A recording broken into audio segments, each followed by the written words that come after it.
another episode of Inner Peace Better Health. I'm your host, Saima, and today we have an incredibly inspiring guest with us, Brett Coates. Brett is a recently retired ear, nose, and throat physician and surgeon who has briefly battled addiction and emerged stronger, now dedicating his life to coaching physicians through burnout and substance abuse. His journey is a testament to resilience, humility, and the transformative power of spiritual connection. Brett, welcome to the show. Let's dive right in. Your story is truly remarkable, Brett. From the heights of a thriving medical career to the lows of addiction, and now to a place of healing and helping others, it's a journey filled with lessons and insights. Today, we are going to explore healing through connection, my journey with addiction, spiritual recovery, and finding inner peace. So, Brett, yeah, now you can share your short story from me. Okay, well, thank you very much for having me. Um, I'll start really toward the beginning of my life. Essentially, I was born and raised in Louisiana, which is a southern state in the United States. Um, and I graduated high school and attended LSU, Louisiana State University, also in Louisiana. Went on to attend medical school in New Orleans, and then graduated and decided to train in Houston, Texas, as a ear, nose, and throat physician and surgeon. And altogether, that's 13 years of education and training after high school. So it was quite an investment, to say the least. But I stayed on in Texas, within the Texas Medical Center, um, to employ a private practice and to treat patients in that area. And so I started practicing in 2009, and everything was really almost a dream, essentially. It was everything that I had wanted it to be. I was finally out of school and training. I was able to see my own patients and operate on my own patients. I had a young family at home, was married with a wonderful wife, and we had two small children at that time. And so from about 2009 through about 2013 or 2014, everything was fantastic. And somewhere within the year of 2014, I started to have a little bit of anxiety, and I really could not put a finger as to what was causing it. Um, and then I realized that I was perhaps a little bored, actually, which sounds strange because, I'm seeing 100 patients a week. I'm doing 8 to 9 surgeries a week. I'm seeing patients in the hospital. Um, and so I'm thinking to myself, certainly I can't be bored or unstimulated. Um, but needless to say, that's kind of what I was feeling.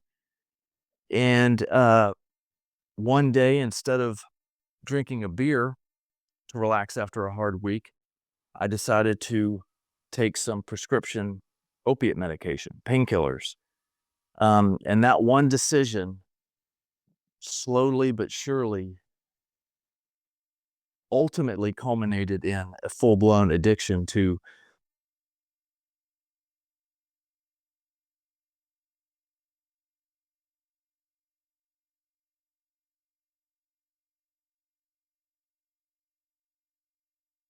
I hope everything is fine from your side.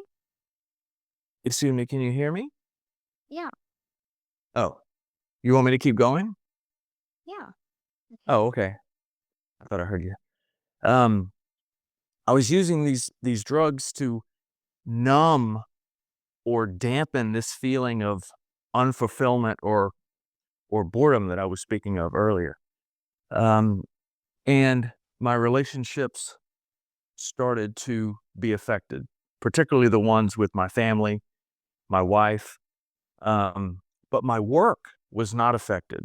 And I came to find out that that's really somewhat typical of doctors who have a substance abuse problem, is that the last thing to be affected is their clinical work and their uh, technical skills and whatnot from a doctor-patient relationship standpoint. Needless to say, um, it became obvious that I could not stop using these drugs on my own.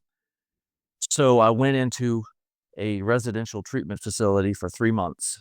And in the United States, at least, uh, doctors who have addiction or alcohol problems are treated a little bit differently than um, a layperson in the population. And what I mean by that is the state medical board got involved and they told me exactly where to go and they told me how long to stay. Hence the 3 month residential treatment um, time period. But I will say that in treatment, it was one of the best experiences of my life because not only did I learn about addiction, and not only did I stop using drugs and start to feel better again, both mentally and physically, but I learned about myself and I learned about my character weaknesses and character strengths in the addiction and recovery literature. The name, we call those character defects. But essentially, everyone has their strengths and weaknesses, and it's hard to improve oneself unless you unless you can identify what your personality strengths and weaknesses are.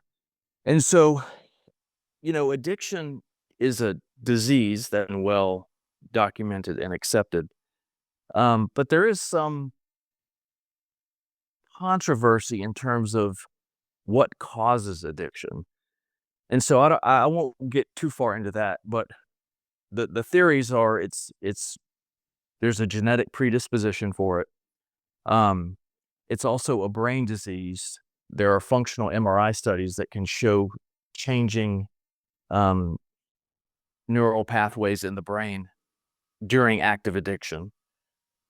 And then, really, somewhat separate from those theories is the idea that addiction is born out of childhood trauma, which is to say, as adults, addicts have poor coping skills for stress, um, and particularly when dealing with negative emotions. So, my specific trigger for use was the negative emotion of powerlessness and a feeling of helplessness. It was almost like a panicked anxiety feeling um, of powerlessness. And when I felt that, I would use drugs to numb that feeling because it was so uncomfortable for me.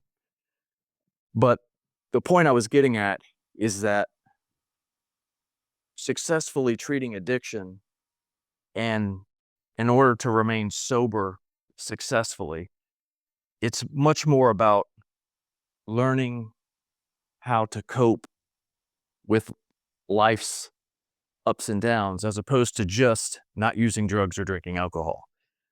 If addiction was just about not using drugs or drinking alcohol, it would be a much more simple problem. Um, that's the bare minimum.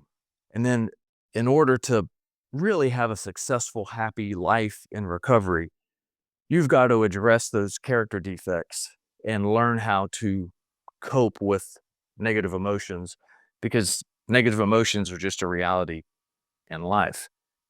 So I come out of this treatment facility and I had lost my job before going in. And to make a long story short, I was out of work for 3.5 years because I had to fulfill any of a number of requirements from the state medical board. And this was a very, very difficult time for me because I'm not working. I have really very little fulfillment in my life because being a doctor and identifying as a doctor was such an enormous part of my identity. And so when that was completely removed from my life, I was, almost lost in some respects. Um, I felt like an anchor had been kind of keeping me still in the storm of life was suddenly cut, and I was just floating around untethered in the ocean. I mean, that's kinda what it felt like. So that was a very long 3.5 years. But by January of 2023, I did find a job working as an ear, nose, and throat physician and surgeon. Um, and it was fantastic. I had to live away from my family during the week because I was working 2 hours away from where I lived. And that was a little bit of a struggle, but needless to say, I was back working again. I was doing what I loved again. And I had remained clean and sober and happy during this time. It was a very long and challenging journey in terms of dealing with the state medical board and dealing with the Drug Enforcement Administration and a lot of hoops to jump through, so to speak. But when I was working for about 2 months, I realized that although I liked what I was doing, I really couldn't ignore the reality that I did not love it anymore. The passion that I had for working as a physician and the love that I had for operating on patients and and spending time with patients in the clinic, that love was lost. I did like it, and I very much appreciated that I had the opportunity to work again, but I didn't love it. And so over the course of about 4 to 5 months, I made the decision that, look, I'm gonna have to do something else. And my contract, I had a 1-year contract with this specific practice. The contract was not renewed because the practice was bought by a large venture capital firm. And so I took this as a sign, perhaps this is fate. I'm going to retire from clinical practice and I'm going to train to become a coach, a life coach. And so that's what I did. In fact, I'm still training. It's a year-long training program. I'm still training to get my certification to be a life coach, and I've decided that my niche within the life coach community is other physicians. Specifically, I'm launching a new business where I'm going to be treating physicians who are experiencing symptoms of burnout. And this is something I discovered in treatment is that I was severely burned out. The substance use, the drug addiction was part of that burnout. There are separate entities, but anyway, so my goal and kind of my way of giving back to the world, so to speak, is to coach other doctors who are experiencing anxiety, depression, helplessness, powerlessness, frustration, anger, irritability, substance use, um, all those symptoms of burnout. And so that kind of brings us to where I am today. All right, that was really a powerful story. Thank you for sharing that with us. And that must Sure. have been a challenging experience. Your journey through recovery was founded in humility. How did humility play a role in your healing process? Oh, that's a great question. So humi- I'll start by saying there are many aspects of recovery, and there are many aspects of the Alcoholics Anonymous program and other non-AA programs in recovery. But humility is really, in my opinion, the single most important virtue for someone to kind of acknowledge and to practice. And, the interesting thing about humility is that it's a word that is actually fairly difficult to define, Mhm. but everybody knows what it is, right? It's hard to define it, but everyone knows what you're talking about when you talk about humility. And so to me, humility is essentially living your life a day at a time in almost a constant state of gratitude. And I like to say that gratitude is the verb form of humility, because it's hard to practice, like physically practice humility. Like, what does that mean? Nobody knows what that means. But practicing gratitude is a little easier to define. For example, if I'm ever feeling stressed or anxious or depressed or any negative emotion, I get out a pen and a paper and I write out a gratitude list. So I physically write out and number 1 through 7, 1 through 10 aspects of my life that I have gratitude for. Physical health, mental health, family, security, good weather, whatnot. And so humility via gratitude, I would say, is the single most important virtue for me personally in my recovery. Um, and another more practical aspect in terms of defining humility is coming to the acknowledgement that we as individuals are not that important in the grand scheme of life. And that might seem, harsh or negative, but it really isn't. What that means when I say that I'm not that important compared to the world and to life, it takes a lot of pressure off of me. You know, when I was active in my disease, and even before that, I had a pretty big ego. I had a lot of grandiosity. So if I made a mistake, I was thinking to myself that everyone knows that I made a mistake and everyone is thinking bad about me. But in the reality, everyone has their own lives, their own problems. And so when I say we're not that important, it really just means that we're not under the microscope. We're not under pressure from other human beings because they have their own lives to worry about. So, great question. That's admirable. Can you give us an example of a humbling experience that significantly impacted your recovery? A humbling experience? Yeah, Sure. Um, I'll give you two examples of a humbling experience, one of which is a little bit humorous. So the first example is, um, 3 days before I went to treatment, I was at work and my partners came and got me and said that we had a meeting at lunch. So we go into the meeting and I walk in and there's the lawyer from our practice and a representative from the hospital. And they sat me down and told me that they had received a complaint from a patient that they felt like I stole their pain medication, and that I was using pain medication on a daily basis, which of course was true. I did not know that they had found that out and they fired me. I lost my job then and there. So, you want to talk about a humbling experience. This was my life essentially. Almost my entire identity was tied to being a doctor and a surgeon. And all of a sudden, I didn't have a job, which meant that not only did I not have a job, but I didn't have an identity. I mean, it's like I almost lost my entire identity, in the snap of a finger.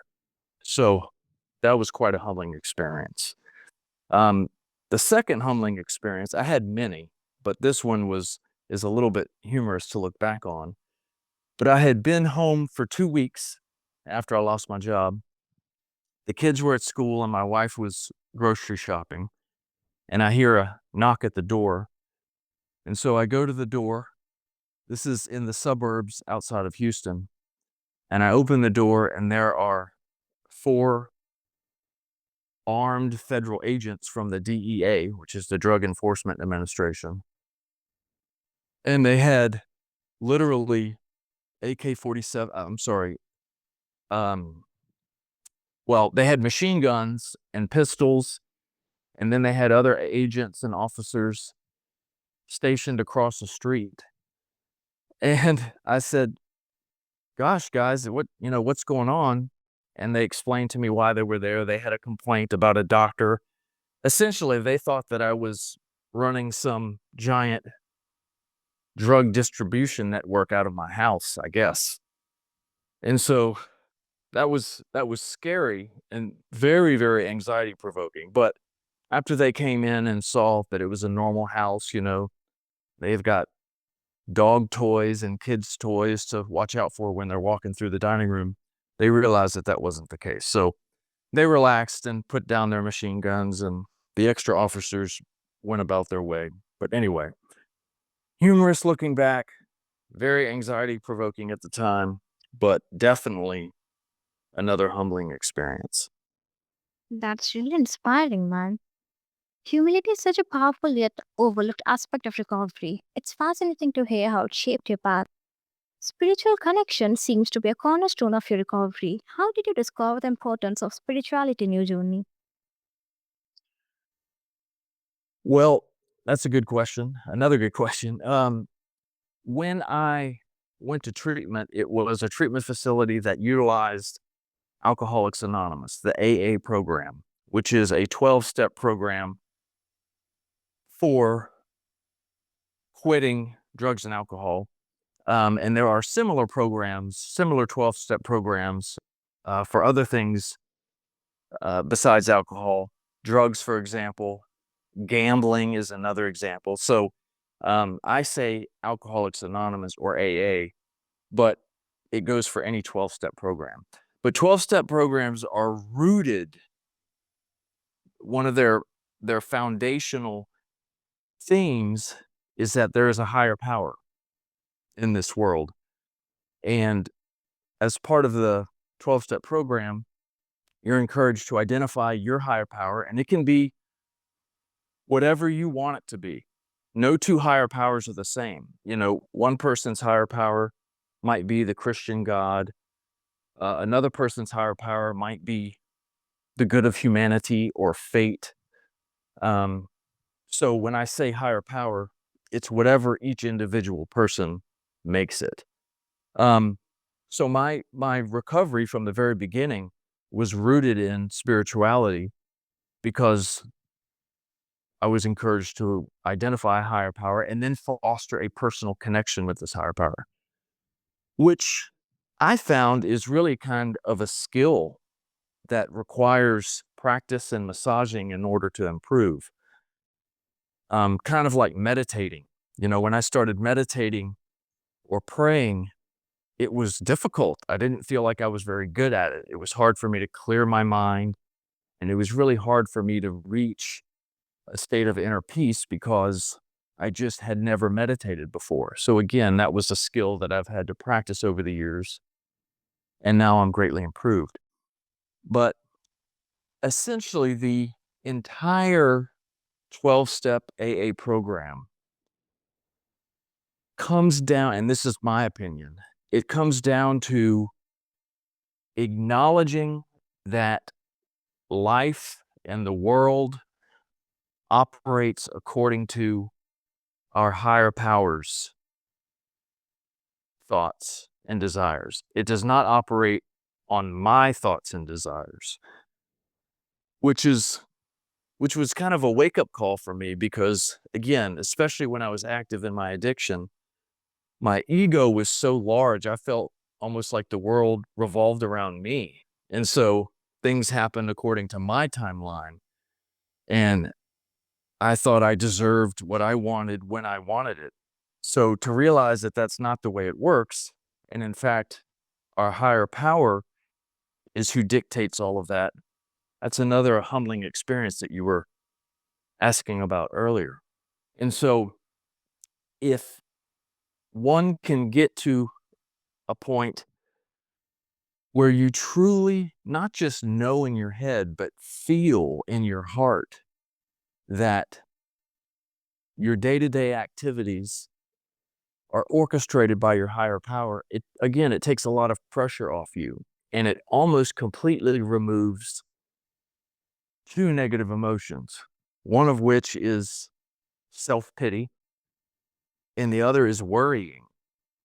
Because, what is worrying? Worrying is thinking about something in the future and having anxiety about it, despite the fact that we can't change or affect it at all. And so, over the years, and as I've improved my ability to meditate and to pray and to foster this connection with my higher power, I really rarely experience self pity or worry anymore. And that's not my doing. That's my higher power. That's the spiritual connection that I've fostered and massaged over the years, speaking me speaking to me and telling me essentially, you don't have to worry about anything because I'm controlling it for you. So that's how the spiritual connection has been a part of my recovery journey. It plays a central role. Yes. How can we as a society better support those who are still struggling with addiction? That's an interesting question. Okay, well, let me answer that question by explaining my own experience. So, you know, as we spoke of before, addiction is a disease, um, and the success rate for people going into treatment, the success rate that those people will be drug free or alcohol free 5 years later is about 10%, which is not very good. Um, so I've struggled with addiction, although it came later in life, and I'm in successful recovery now, clean and sober. But I also had cancer when I was 19 years old. I had non-Hodgkin's lymphoma, which is a cancer of the lymph nodes. So I've gotten to experience two terminal diseases, one being addiction and the other being cancer. And the reason I'm bringing this up is because there is no controversy about treating cancer. There is no negative connotation for cancer patients. You know, when I was a cancer patient, I was almost universally prayed for. I got well wishes. I got get well cards. I was put on prayer lines at several different churches. You know, people sent gifts and food to my house to help my mom. And so as a cancer patient, society supports you. But as an addict, as a drug addict or an alcoholic, I did not receive any of that support. I didn't necessarily receive negative input, but I did not receive all of that positive support that seems to come automatically with a disease such as cancer. So, to answer your question, the first part that society can do to improve treatment for addiction is to continue to remove the negative stigma that addiction has. You know, a lot of people acknowledge that addiction is a disease. So, from a thinking intellectual standpoint, most people acknowledge that it's a disease, but they don't treat it in their hearts, in their emotions, in their actions. They don't treat it like a disease. They treat it like it's a poor choice of the addict, or they treat it like it's some sort of a moral or virtue deficiency of the addict. So, first step in improving treatment for addicts and alcoholics is for society to embrace people struggling with this disease the same way that they embrace cancer patients or patients who have diabetes. Ah, Um, More practical ways of improving treatment is to make treatment facilities more affordable. Um, I will tell you that the 90-day program that I went to was, cost as much as some people make in an entire year. So very few people can afford that. So it doesn't do any good if you've got world-renowned physicians and treatment centers if most of the people can't afford to go there. So making treatment more affordable would be the second way. So that's how I think society can help future addicts and alcoholics. Your strength and resilience really stands out. It's really inspiring. I Right. appreciate that. Thank you so much for sharing an incredible journey with us today. Your story of resilience, spiritual recovery, and finding inner peace is truly inspiring. For our listeners, remember that no matter how tough the journey may seem, there is always a hope and a path to healing. If you or someone who you know is struggling with addiction or burnout, don't hesitate to seek help and support. Stay tuned for more episodes of Inner Peace Better Health, where we continue to explore the paths to a healthier, more fulfilling life. Until next time, take care and keep striving for inner peace and better health. Thank you, Brett. Hope to reconnect again in the near future. Thank you. Bye. Bye bye.